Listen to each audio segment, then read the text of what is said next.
Assalamualaikum warahmatullahi wabarakatuh. Bismillah, salatu wassalamu ala rasulillah wa ala alihi wa man walah, la hawla wa la quwata illa billah. Pemirsa ZA Official dan yang lainnya, gimana kabarnya? Semoga senantiasa dalam keadaan sehat walafiat dan juga dalam lindungan Allah Subhanahu wa taala. Ketemu kembali bersama kami di studio. Kita akan bahas yang sedang merayakan, yang sedang berspesial ria di bulan ini, apa yaitu di bulan Rabiul Awal. Ada apa ya kira-kira ya? Nanti kita tanya sama narasumber kita nih. Ustaz, gimana kabarnya Ustaz Zainal? Alhamdulillah. Masya Allah, sehat Ustaz ya? Sehat walafiat. Dan sehat walafiat, juga keluarga dan tim Ustaz, insya Allah subhanahu wa ta'ala.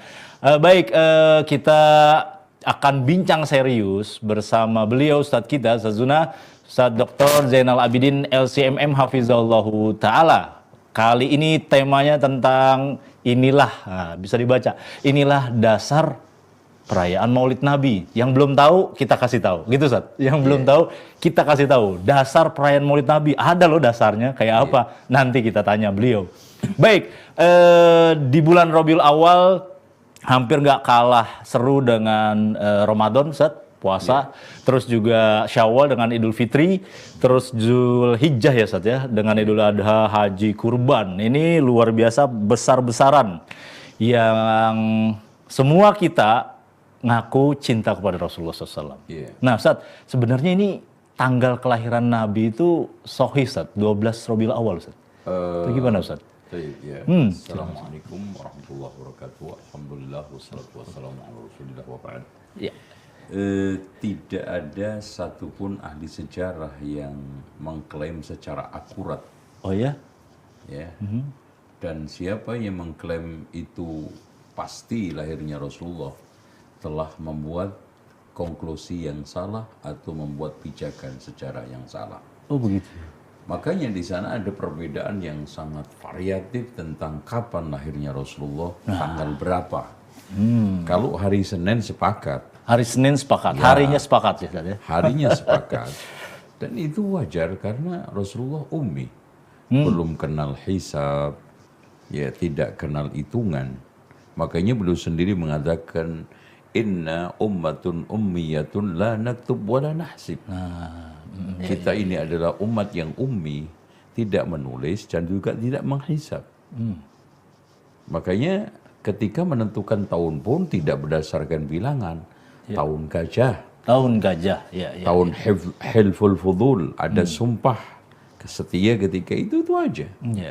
Makanya siapa yang mengklaim tanggalnya lahir Rasulullah SAW, dia telah mengklaim sesuatu yang didasarkan atas dalil yang dhonni. Zon ya, Ustadz. Makanya Ar-Rahiqul Makhtum, satu kitab yang mendapatkan Piala Faisal, Wat Faisal gitu. Itu menguatkan lahir yang tanggal 9 bukan 12. Oh begitu Ustadz? Ya. Itu dasarnya apa tuh Ustadz? 9 sama 12 juga? Kayak dasar daripada beberapa riwayat setelah dikomparasi. Dan memang itu yang kuat gitu ya. Dan tanggal 12 itu bahkan kalau kita lihat dari sekian pendapat itu paling lemah. Pendapat yang mengatakan 12. Yang mengatakan 12 paling lemah. Wallahu a'lam. Baik. Tapi kalau hari Seninnya benar Ustadz? Ada dalilnya itu kan hadis Rasulullah SAW yang bunyinya ketika ditanya puasa hari Senin, dzaka yaumun wulidtu fihi wa bu'ithtu wa unzalu alayya. Masya Allah. Itu hari aku dilahirkan, aku diutus, aku diturunkan pertama Al-Quran. Iya. Makanya banyak peristiwa yang terjadi pada waktu hari Senin. Hari Senin. Gitu. Ya, lahirnya Rasulullah hari Senin, wafatnya Rasulullah hari Senin, Rasulullah pertama diutus hari Senin, pertama berdasarkan hadis tersebut diturunkan wahyu hari Senin. Rasulullah SAW nyampe ke Madinah ketika hijrah hari Senin. Itu ya. Jadi 12 itu kesimpulannya nih dapat ilmu nih, baru pertanyaan pertama nih. Jadi doif gitu. Atau mungkin melemah yang lebih kuat Ya 9 gitu. Ustaz. intinya satu riwayat yang lemah. Yang lemah ya. Ya, Baik. dari sisi sanad sejarah. Dari sisi sana sejarah. Masya Allah, luar biasa. Ini dari sisi tanggal. Emang kan orang-orang kita senangnya main tanggal saat ya. Iya. Main tanggal tanggal sekian nanti jadi perayaan. Nah, kita ke Indonesia sekilas Ustaz. Iya. Banyak perayaan-perayaan ya yang kita catat di sini ada 7 Ustaz ya. Jenis perayaan Maulid Nabi. Iya. Kita juga sebutkan dulu dari Aceh ada namanya Maulod gitu kan. Ini apa namanya, ada beberapa makanan yang dibungkus bungkusan pisang seperti piramida. Terus di Sumatera Barat juga memberi sodakoh dan seterusnya untuk fakir miskin. Di Jogja juga Ustaz ada mulut ada 3 mulut ya Ustaz ya, dan seterusnya. Terus semuanya dalam rangka untuk rakyat makan bersama, simbol Islam. Terus di Bali ada Bale Suji, lagi-lagi berhubungan dengan makanan. Terus juga ada di Sulawesi ada Kars ya, ini daerah yang di sana dimulai perayaan Maulid Nabi ya, rasa cinta kepada Rasulullah SAW untuk memanjatkan syukur pada bumi Allah, pada sungai dan seterusnya, nyebar makanan juga. Terus di Mojokerto ada keresan gitu Ustaz, pohon yang ditancapkan makanan-makanan terus dibagikan ke masyarakat. Terus ada lagi di sini Banyuwangi, lagi-lagi simbol nilai-nilai Islam itu ada telur gitu ya, 50 telur terus nanti dibagikan. Dan masih banyak lagi di daerah-daerah lain ada salawatan Ustaz ya. Baca syair berjanji gitu ya. Berjanji, tiba simtuduror dan seterusnya. Ini menurut Islam sebenarnya seperti apa Ustaz? Ya, itu sebetulnya kan diklaim sebagai kearifan lokal. Kearifan lokal, yang tradisi, ingin memotivasi orang untuk sedekah. Baik. Tapi kita lagi-lagi terjebak pada simbolisasi bukan pada substansi. Oh baik. Ya, sekarang yang menjadi pertanyaan dari mulai acara-acara itu yang paling spektakuler dan paling lama adalah Grebek Maulid. Grebek Maulid. Baik. Itu kan mengungkapkan betapa dermawannya seorang raja, itu kan kepada rakyatnya, disimbolkan di dalam gunungan yang itu isinya makanan semua. Nah pertanyaannya, kedermawanan itu menghiasi sosialisasi harian mereka tidak? Ya. Yang kalau di Sumatera itu daun uang, itu zakatnya dikeluarin enggak? Atau kita lagi-lagi terjebak pada simbol seperti orang ahlul kitab terjebak pada simbol, ya, yang namanya di kalangan ahlul kitab itu kan telur itu memang simbol kelahiran. Di kalangan ahlul Ya, kitab. makanya diadop di dalam Islam. Stressing ini. Ya. Iya. Nah, kalau kita usut masalah kaitannya Maulid dari mulai zaman Rasulullah kan gitu. Ini perkaranya kan yang lahir Rasulullah. Ya. Kenapa yang sibuk kita? Yang punya hajat Rasulullah, kenapa yang ribut kita? Iya. Itu. Kalau kita bicara masalah ini adalah syariat, apakah iya dari mulai zaman Rasulullah, Abu Bakar, Umar, Utsman, Ali, bahkan selama berganti-ganti khalifah pada Daulah Umayyah, tidak ada satupun melakukan peringatan Maulid Nabi. Perlu dicatat. Ini yang jadi masalah. Baik. Apakah mereka itu bersekongkol untuk menyembunyikan syariat ini? Baik. Atau mereka menutupi syariat ini, atau ada syariat susulan? Iya. Karena fakta sejarah kalau kita bicara, peringatan Maulid Nabi itu baru menyeruak pada Daulah Fatimiyah pada tahun 361 Hijriah yang dilakukan oleh Lidinillah itu ya. Itu aja ya. Jadi tidak ada lagi selain orang itu. Berarti 300 Ustaz ya, tahun 300. Iya, tahun 300 361 Bani Fatimiyah itu siapa Ustaz? Bani Fatimiyah adalah kelompok yang sekarang ini membentuk daulah dari orang-orang Syiah Rafidhah. Bahkan berbagai macam kekuatan Ahlul Bait yang sekarang condong kepada Syiah itu membentuk daulah tersebut. Tujuannya apa ya Ustaz? Ya tujuannya ya, mereka ingin mengakseskan Rafidhah itu sendiri dan Syiah itu sendiri. Itu. Nah, kalau dikorelasikan dengan ada hadis Nabi ya Ustaz ya, yang ayat terakhir ketika Islam itu sempurna Ustaz, itu sahabat Nabi yang diskusi dengan Yahudi Ustaz ya.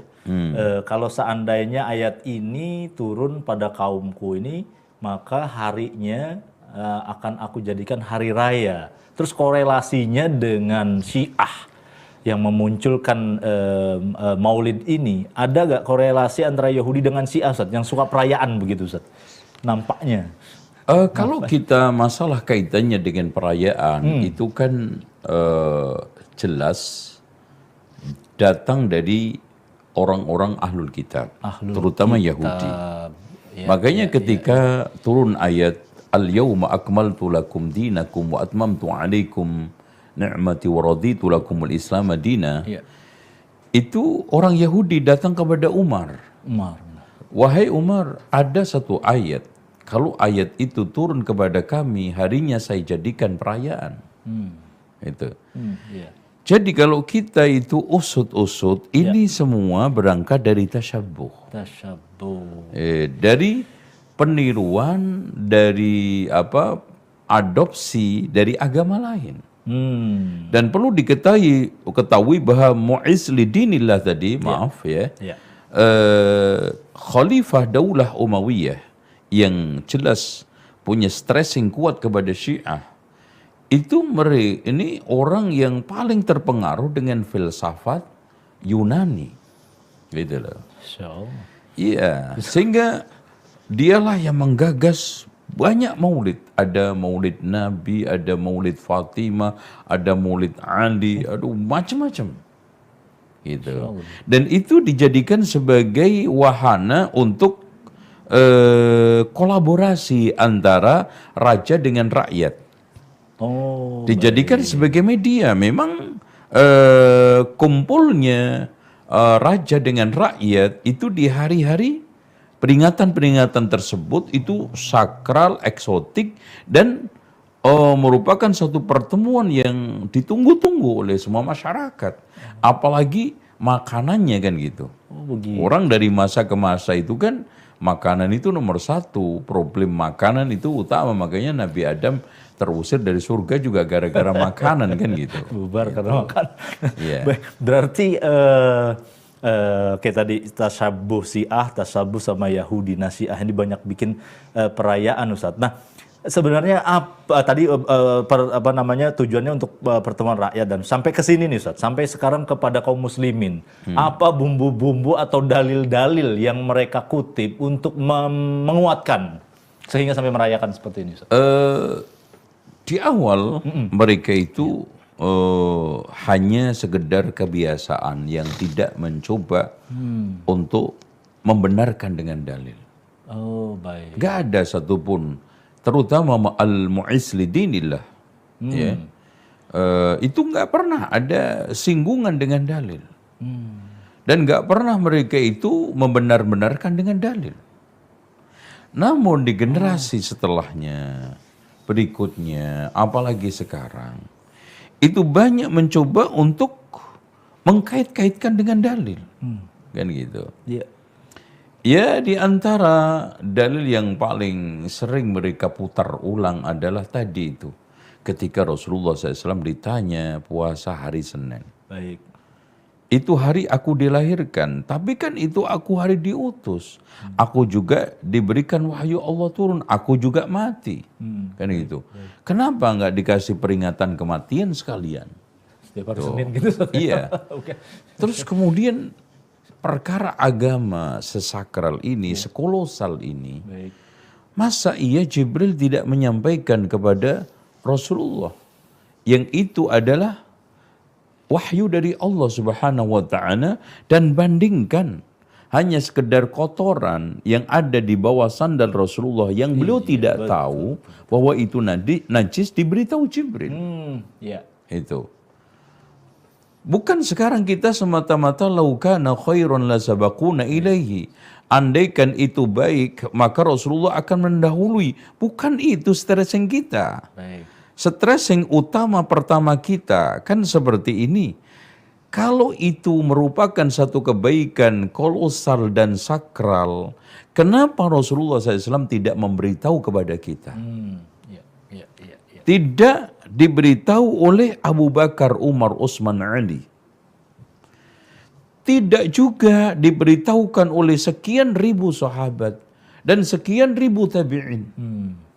Ada Imam Al-Bukhari, Baik. ada Imam Malik, ada Imam Abu Hanifah, ada Imam Ahmad, ada Imam Muslim, bahkan ulama-ulama kutubus sittah, bahkan tis'ah. Tidak ada satupun yang eksplisit apalagi implisit menjelaskan tentang dasar-dasar pijakan maulid Nabi. Sementara Rasulullah SAW sangat gamblang mengatakan alaikum bisunnati. Kalau tidak wa sunnatil khulafair rasyidin al-mahdiin. Dan hadis ini Masya Allah dikeluarkan oleh Imam At-Tirmidzi, ditutup pakai apa?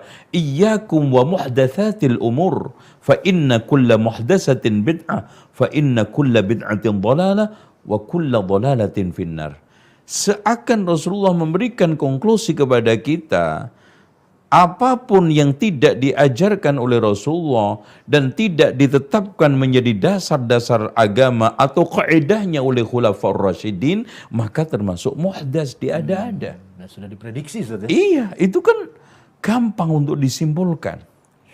Nah, oleh karena itu, kalau kita sekarang lanjutkan, kalau itu baik, kenapa Rasulullah nggak memberitahu kepada kita? Khulafaur Rasyidun juga Abu Bakar, Umar, Utsman, Ali. Madzhabul arba'ah juga. Kita tidak bicara masalah sekarang murid-muridnya ya. Ya, imam. Ya. Kenapa tidak memberitahu? Apakah mereka bersekongkol sepakat untuk menyembunyikan syariat dan itu merupakan suatu presiden? Karena Rasulullah SAW dikatakan oleh Allah apa?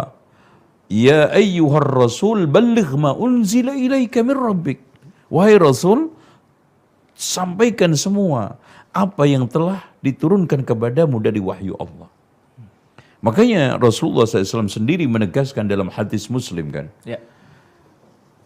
Lam yakun nabiyyun qabli illa kana haqqan alaihi ayyadulla ummatahu ala khairin ya'lamuhu lahum wa yunziruhum ala syarrin ya'lamuhu lahum. Masya Allah, ini tegas. Tidaklah ada satu nabi pun sebelumku melainkan punya kewajiban untuk menyampaikan semua kebaikan yang dia ketahui untuk umatnya dan semua keburukan yang membahayakan untuk umatnya. Nggak ada yang ditutup-tutupin. Iya, nggak ada satu perkara yang itu memasukkan orang ke dalam surga ditutupi, ditinggalkan, tidak disampaikan, nggak mungkin. Kalau Rasulullah SAW tidak mengetahui, oke. Terus tidak bersekongkol untuk menyembunyikan juga tidak. Iya. Ada potensi yang ketiga kan malas. Artinya Rasulullah, Abu Bakar, Umar, Utsman, Ali ketika itu tidak melakukan maulid karena malas. Atau kalau malas tidak, nggak suka. Ya, artinya maulid Nabi itu kebaikan. Sakral, kolosal, tapi semuanya nggak suka. Nasallallahu al-afiyah. Atau tidak suka juga tidak. Mereka semuanya nggak sempat untuk melakukan. Nah, ini Ustaz, yang banyak sekarang nih nggak sempat. Nggak sempat. Apa iya? Sekarang ini Rasulullah lewat, Abu Bakar lewat, Umar lewat, Utsman lewat, Ali lewat. Kemudian madzhabul arba'ah lewat. Ashab kutubus sittah juga lewat. Subhanallah. Khalifah-khalifah zaman Umayyah. Pertama, kedua, ketiga, keempat, kelima. Sampai Umar bin Abdul Aziz lewat. Bahkan pada dekade Abbasiyah yang pertama itu lewat. Nggak ada. Iya, iya.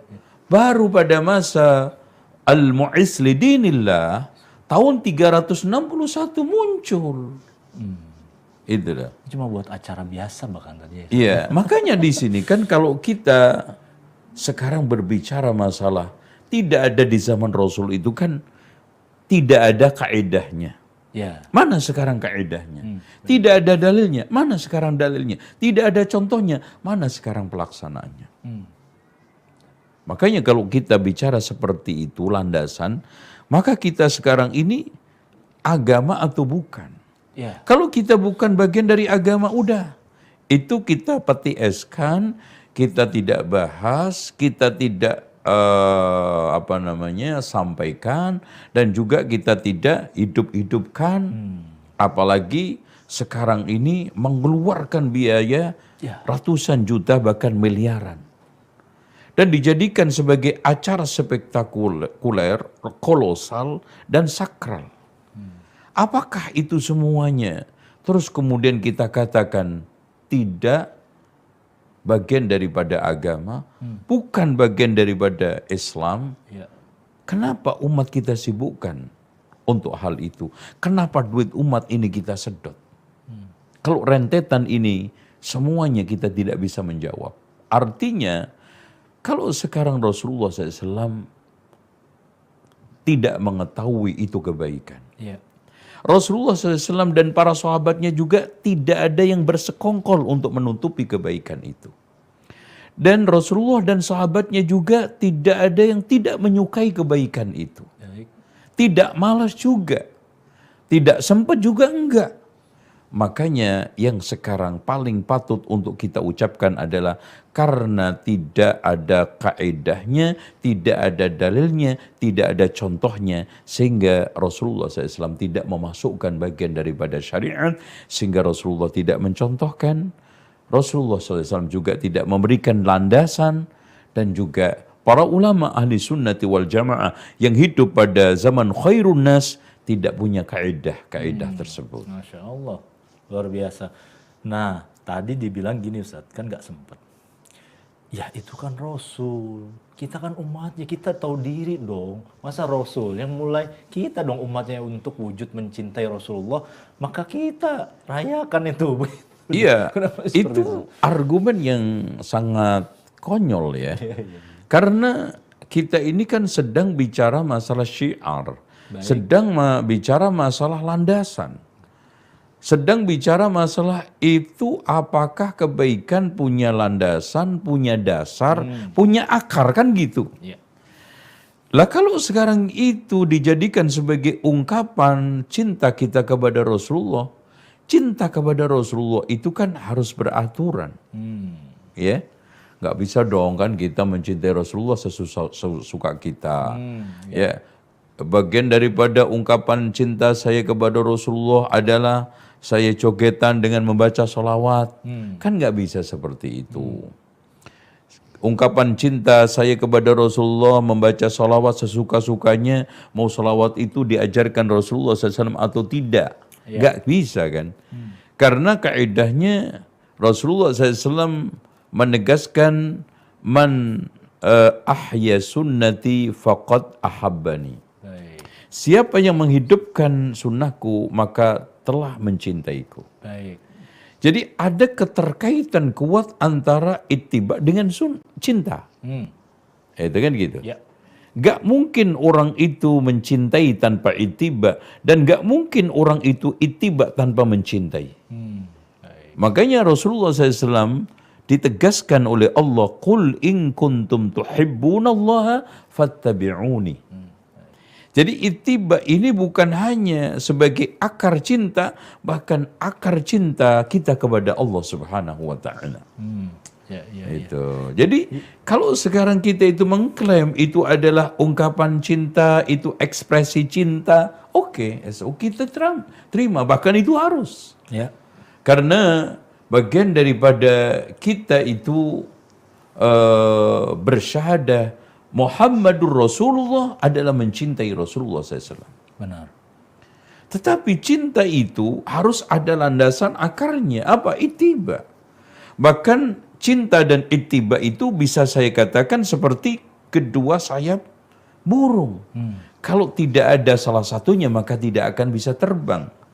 Makanya ittiba itu merupakan bagian daripada cinta, dan cinta bagian daripada ittiba, tidak bisa tegak kecuali dengan yang lainnya. La yaqumu bihi ini illa bil akhir. Nah, itu. baik. Makanya sama juga kan, cinta Allah ngikuti Rasul, cinta Rasul mentaati Allah. Hati Allah. Makanya ati Allah wa atiur Rasul itu merupakan suatu selalu diulang-ulang di dalam Al-Quran. Bahkan Allah menegaskan wa may yuti'ir rasula faqad ata'a Allah. Barang siapa yang mentaati Rasul berarti mentaati Allah. Masya Allah. Jadi cinta itu tidak liar, cinta itu tidak membias, cinta itu tidak berarti tidak memiliki akar. Jadi itulah cinta yang benar. Ya. Ya. Berarti dikhawatirkan cintanya cinta palsu gitu Ustaz ya. Iya Atau kan gombal gitu, kalau Ustaz. kita bicara masalah cinta itu kan simple ya. Iya Ustaz. Rasulullah Shallallahu Alaihi Wasallam menegaskan di dalam hadisnya di mana salatun mangkunna fihi wajada bihinna halawatal iman. Ada 3 perkara, siapa yang memiliki 3 perkara itu akan menemukan manisnya iman. Yang pertama, ayyakunallahu wa rasuluhu ahabba ilaihi mimma siwahuma. Hendaknya Allah dan Rasulnya lebih dicintai daripada yang lainnya. Gambarnya bagaimana? Man ahabba lillah wa abghadha lillah wa a'ta lillah wa mana'a lillah faqad istakmalal iman. Barang siapa yang mencintai karena Allah, membenci karena Allah, memberi karena Allah, tidak memberi karena Allah, maka imannya telah sempurna. Artinya apa? Kita mencintai apa yang dicintai Allah. Kita membenci apa yang dibenci oleh Allah. Kita membenci apa yang sekarang dibenci oleh Allah dan Rasulnya, mencintai apa saja yang dicintai oleh Allah dan Rasulnya. Dan yang tidak kalah pentingnya adalah ini sesuatu yang harus kita tegakkan. Kalau mencintai apa, membenci siapa, mencintai siapa yang dicintai oleh Allah dan Rasulnya. Apa dan siapa itu penting. Dari sinilah la ilaha illallah merupakan satu ungkapan bagaimana itu kita harus ikhlas dalam beribadah. Muhammadur Rasulullah, bagaimana kita itu supaya ibadah kita itu benar bersyariat. Makanya ikhlas la ilaha illallah adalah bertauhid, Muhammadur Rasulullah adalah apa? Bersyariat. Syariat. Karena ketika kita itu menyembah dengan Tuhan yang benar, maka wujud la ilaha illallah itu akan sempurna. Kalau kita itu menyembah Allah dengan cara yang benar, maka wujud Muhammadur Rasulullah itu manifestasinya ada. Nah, disitulah sehingga kita di dalam apapun itu selalu seimbang. Baik Ustaz. Kalau nyari tadi nggak ketemu dalilnya. Yang ada dasarnya itu tadi di tahun 300 Ustaz ya. 361 Hijriah. 361 Hijriah. Nggak ada yang bisa bantah fakta sejarah itu Ustaz ya. Iya. Nggak ada yang bisa bantah. Ini otentik. Jadi bisa ditelusuri dimanapun dan berarti selama ini bagaimana kita? Nah, sebelumnya juga banyak Ustaz di dunia luar ya, selain Indonesia yang merayakan perayaan Maulid Nabi Ustaz. Namun digadang-gadang nih, begitu muncul kelompok-kelompok seperti Salafiyah, terus juga Wahabisme, terus ada Dobandi, Ahli Hadis, Ahmadiyah. Nah ini ada kaum muslimin merasa, oh kalau begitu memang salah, yuk kita tinggalkan. Sebenarnya nih tadi kelompok-kelompok yang disebut ini siapa nih Ustaz nih? Pemahaman seperti apa Ustaz? Sebetulnya kalau kita lihat Thariqah Diobandiyah ini ada beberapa penyimpangan dan itu muncul di India.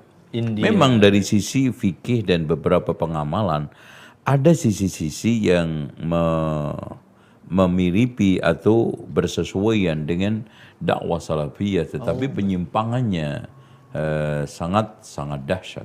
Yaitu Contohnya di dalam masalah-masalah kaitannya dengan thariqah, pemahaman dia tentang masalah sufi. Intinya dia ini adalah thariqah aslinya, tarikat. Keterpengaruhan dia dengan berbagai macam kelompok-kelompok atau juga tokoh-tokoh pemikiran sufi, itu ya. Terus kemudian tentang masalah Naqsabandiyah, Qadariyah juga sama. Ini kelompok-kelompok kaitannya dengan yang tadi disebutkan. Tapi mereka memang memahami bahwa memang nggak ada Ustaz perayaan Maulid Nabi. Dari beberapa pemikiran tokohnya seperti itu. Pemikiran tokohnya seperti itu.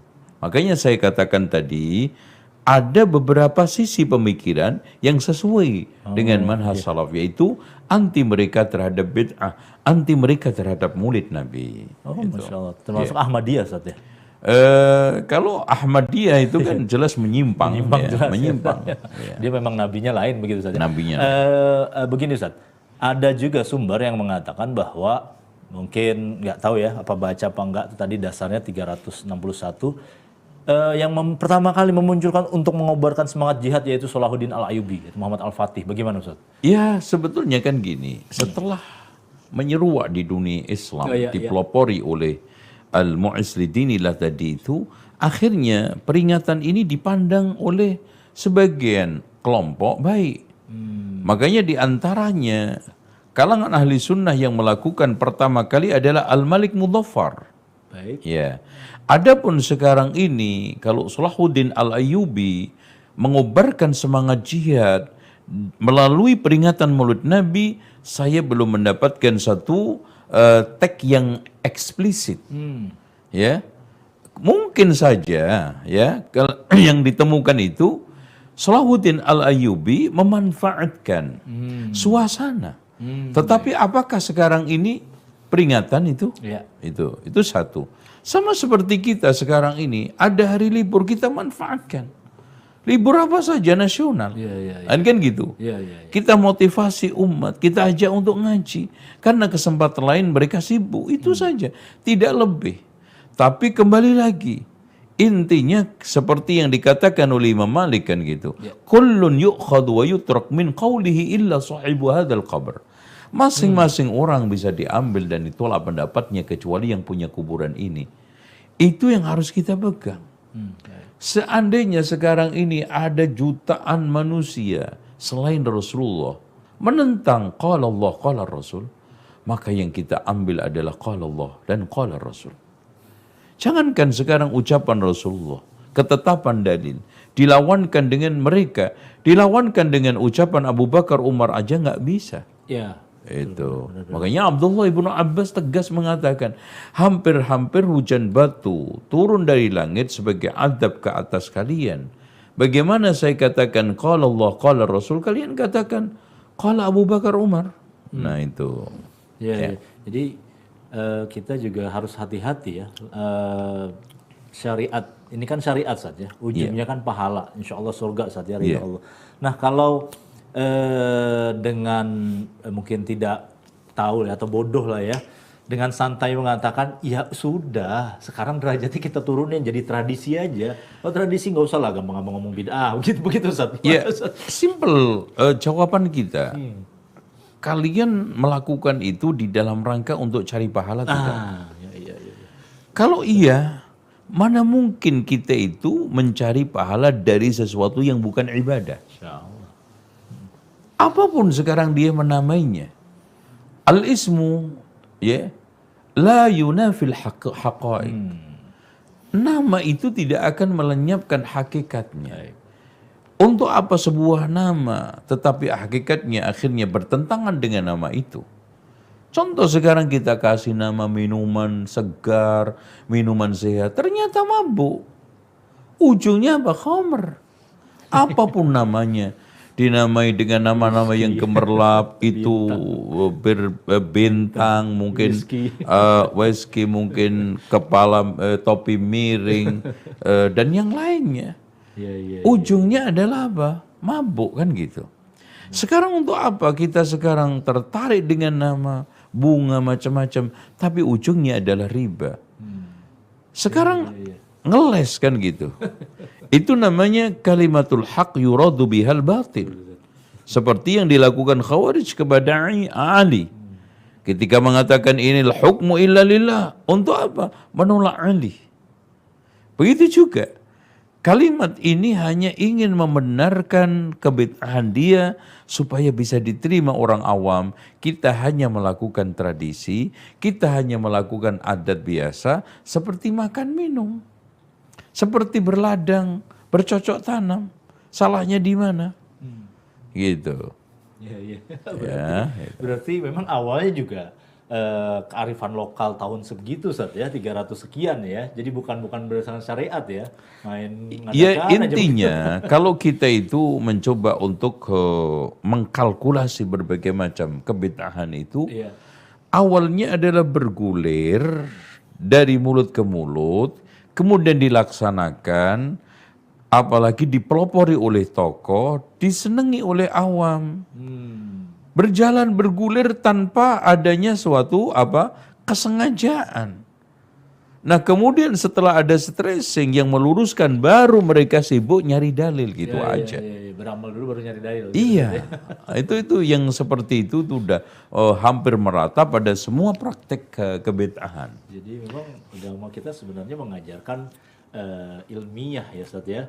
Ilmiah, terus juga apa-apa itu harus tegak lurus di atas dalil dulu, baru kita amalkan begitu Ustaz. Ya intinya kan gini ya, kita di dalam masalah tradisi budaya itu bukan anti. Iya.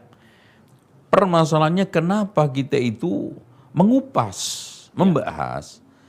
Kita itu tidak anti budaya, tidak memerangi budaya, tetapi jangan sampai setiap tradisi budaya ini diklaim Islam. Ya. Kemudian nanti menjadi beban agama Islam. Akhirnya apa?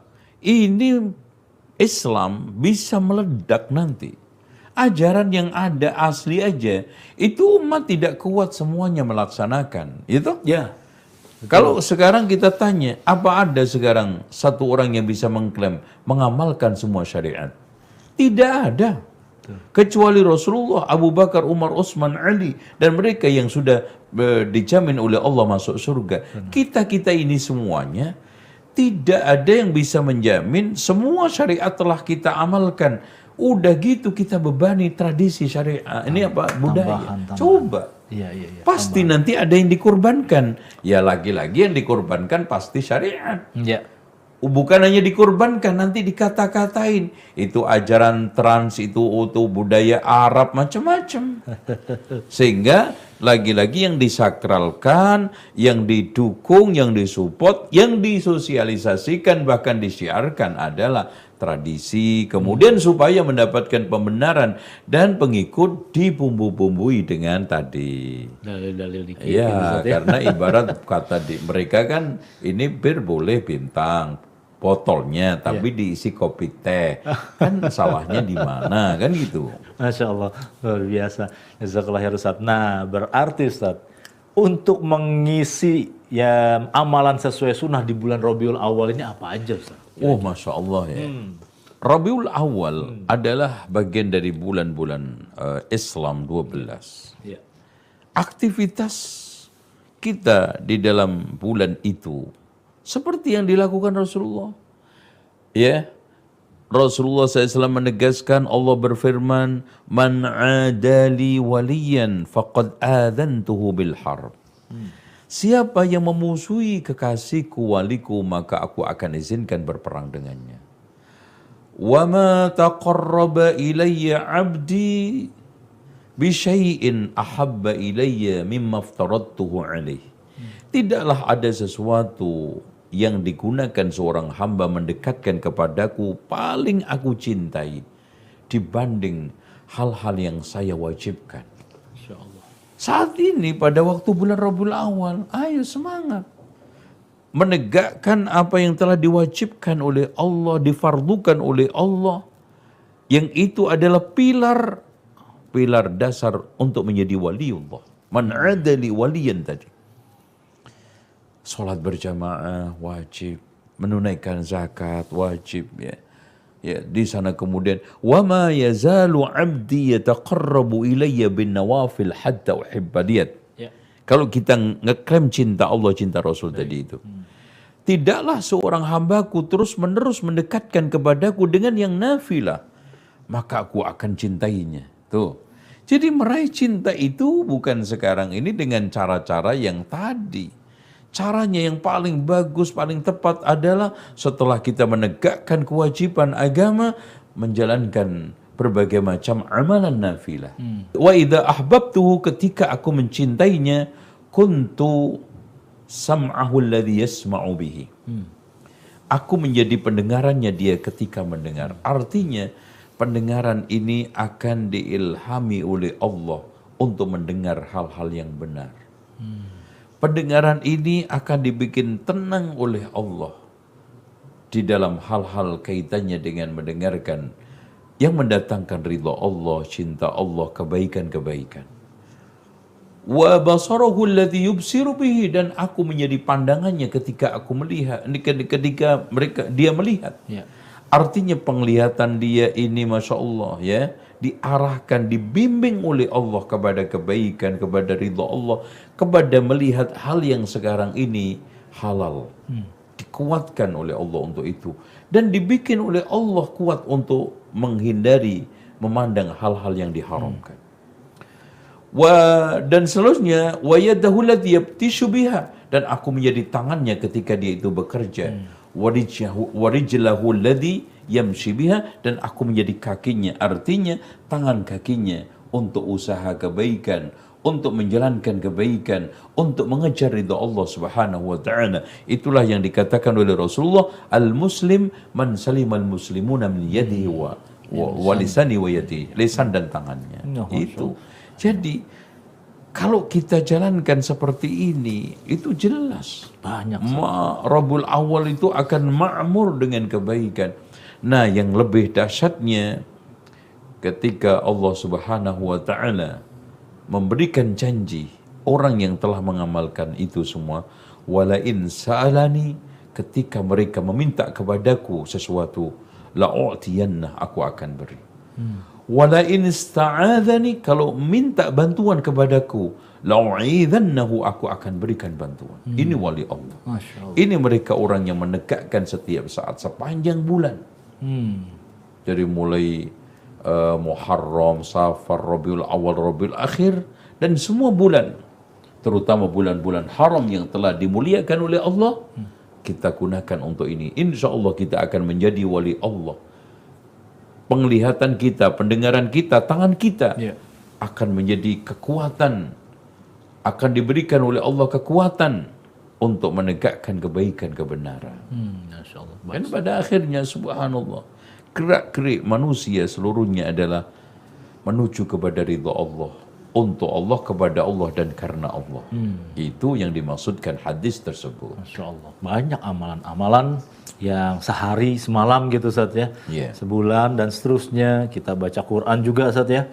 Sampai selesai baca Quran itu aja udah tugas kita kan gitu Ustaz ya. Belum sholat dan seterusnya, sampai tadi Ustaz sampaikan. Ya kalau sepanjang hari ini kan ada zikir pagi, kemudian kita sholat duha, belum lagi sholat subuhnya, belum lagi tahajudnya tadi, nanti sholat duhur, Masya Allah, ada sebelumnya rawatib 4, setelahnya sunnah, rawatib dan rawatib non rawatibnya 2 kan gitu. Terus kemudian nanti ada asar, zikir petang, kemudian ada maghrib, isya, ada sodakoh, memberikan kepada fakir miskin, yatim piatu. Subhanallah.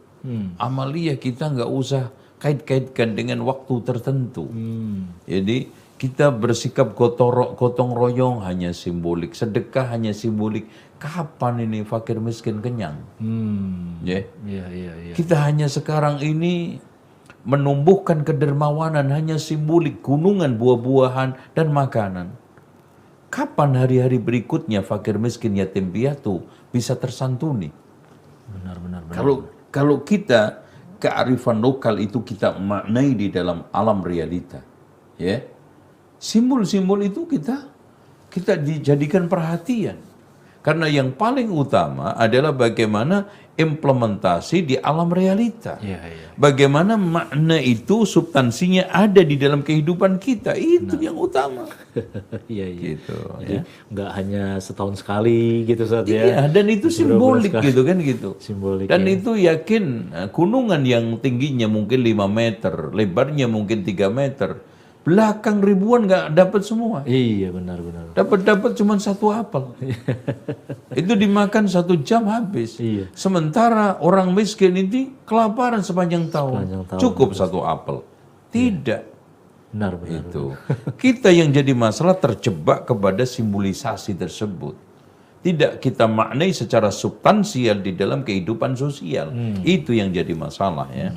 Mudah-mudahan kalau kita ngamalkan tadi sunnah Ustaz ya, yang benar-benar ada dalilnya, muncullah masyarakat yang diridhoi Allah gitu Ustaz ya. Negara yang diridhoi Allah, baldatun thayyibah ya Ustaz ya. Iya, itulah baldatun thayyibatun wa rabbun ghafur, karena kita walau anna ahlal qura amanu wattaqau la fatahna 'alaihim barakatim minas sama'i wal ard. Andaikan penduduk negeri ini beriman, bertakwa, maka aku akan bukakan keberkahan dari atas langit dan dari bawah bumi. Masya Allah. Kapan dia? Ketika kita sekarang ini mengamalkan Islam, menjiwai Islam, setelahnya memahami itu secara substansial di alam realita. Ya. Jangan kita cuma terjebak kepada simbolik, seremonial, yang hanya sekarang gunungan, sekarang pohon, uang dan yang lainnya. Setelah itu, apa yang harus kita lakukan? Itu. Justru malah makin hari kita makin merasakan kayaknya jauh dari keberkahan gitu Ustaz. Iya, karena kita lagi-lagi hanya terjebak ke dalam perayaan-perayaan, simbolik-simbolik, ritual-ritual, seremonial yang tadi itu kosong daripada penghayatan di alam realita. Kelanjutan secara substansial di alam sosialnya. Gitu. Iya, iya.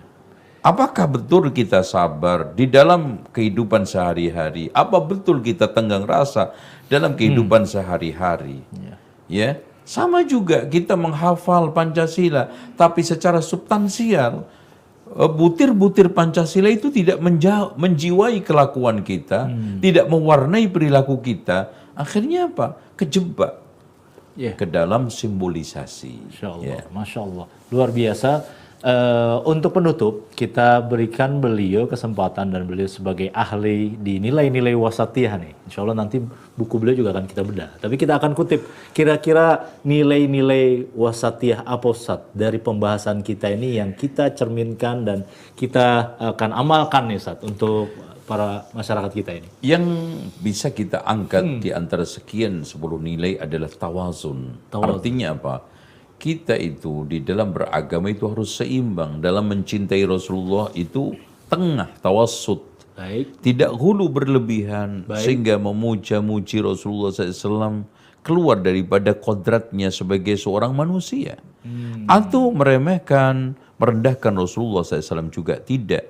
Tetapi kita sebagai seorang ahli sunnah wal jamaah, kita yakin Nabi Muhammad adalah Abdullah sebagai seorang hamba. Basyarun. Makanya beliau menegaskan innama ana basyarun ansa kama tansawun. Aku itu manusia seperti kalian, lupa seperti kalian lupa. Qul innama ana basyarun mithlukum, ya. Yuha ilayya. Nah, Abdullah wa rasuluhu. Jadi disinilah kesimpulannya, abdun la yu'bad, seorang hamba tidak sampai pada kita sembah, wa rasulun la yukadzab, seorang rasul yang kita tidak boleh dustakan. Itu saja sikap. I'tidal, kita harus teguh memegang prinsip yang telah digariskan oleh Allah dan Rasulnya. Dan yang tidak kalah pentingnya, kita di dalam memahami peringatan Rasulullah SAW ini, kita jiwahi sirahnya. Sehingga di sana ada semacam tahadur, yaitu apa? Keberadaban ini, peradaban umat ini akan maju bila sekarang ini dihiasi dengan perilaku Rasulullah Shallallahu Alaihi Wasallam. Itu Allah. Masya Allah, luar biasa. 3-4 nilai tadi yang beliau sampaikan, dan juga pemirsa jangan lupa beliau juga yang mau membaca tadi itu baru 3 nilai, ada 10 atau 11 Ustaz ya, nilai yang beliau paparkan di buku beliau yang terbaru di yang berjudul Sekolah Modern, Sekolah Islam Modern. Sekolah Islam Modern dengan kurikulum wasatiyah. Begitu Ustaz ya? Iya, Insya Allah. Bagi pemirsa yang menginginkan buku tersebut, silakan pesan di 011 81600. Maaf, sekali lagi kami ulang, 08111 816 6600. 08111 816 6600. Masya Allah, jazakallah khairan Ustaz, jazakallah khair atas ilmunya, dan pemirsa mudah-mudahan bermanfaat. Kita lagi-lagi dalam rangka untuk mendewasakan kita dalam beragama, Demikian, kita akan berjumpa kembali di lain kesempatan dengan topik yang lain dan sangat menarik. Kami mohon undur diri dan mohon maaf jika ada kurangan. Wassalamualaikum warahmatullahi wabarakatuh. Subhanakallahumma bihamdik, asyhadu an la ilaha illa anta, astaghfiruka wa atubu ilaik. Wassalamualaikum warahmatullahi wabarakatuh. Waalaikumsalam.